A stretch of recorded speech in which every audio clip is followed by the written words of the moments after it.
want to live. Oh yeah, and have to deal with neighbors. But you're gonna have to deal with a mortgage. Yeah. You either deal with neighbors or you deal with a mortgage. And FHA is only a 1 year living requirement, right?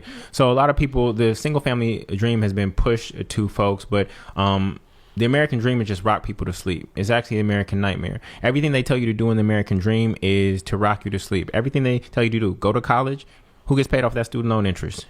The government. They say go get a high paying job. Who gets paid, takes their money off the top? The government. Then they say go get a single family home. Who do you have to pay property taxes to? The government. Everything they told you to do in the American dream was so that they could get paid, right? So HGTV will have you fooled in thinking that once you get the keys, you are a home owner. That's a lie. You're a home buyer. You bought a home. You're not a home owner because you only put 3.5% down. The bank owns the other 96.5%. Right. And so we have to be very careful with our language. What happens is a lot of people buy single family homes and like, oh, look at me. I'm grown now. I ain't renting no more. That's a lie. You still are renting. You're not renting from a landlord. You just rented the bank's money. What is the bank's money rented called? It's called interest. You're renting money. You're not renting a space. You're renting money. Right. And so on a $300,000 loan at 4% with only 3.5% down, you're about to pay $208,000 in interest. So people look at a single family home and say, oh, that home's only $300,000. No, that home is going to cost you $508,000. Not only are you buying yourself a home, you're buying your lender a home at the same time. And if you look at the mortgage payment, like what bank would you go to where you put in $2,000 into the account and you only get credited $600?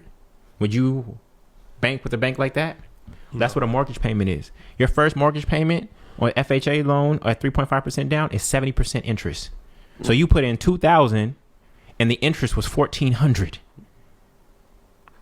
That's a terrible transaction. So when we look at that, a single family home is a dangerous way to try to begin your real estate journey, because if you're not careful, this is what's sick.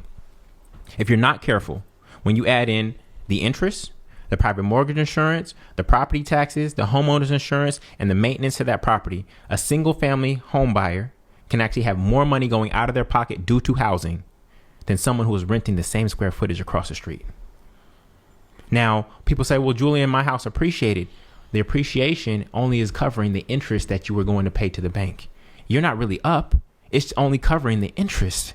And so we have to be very careful about calling a single family home an asset when it really isn't. And if you haven't leveraged it, if your money is stuck, even if it has appreciated and your money's stuck in the walls, then it's just sitting there doing nothing until you actually liquidate. And liquidating means selling. And once you sell, you have no place to live. So this is very key. Now, there's 4 financial benefits of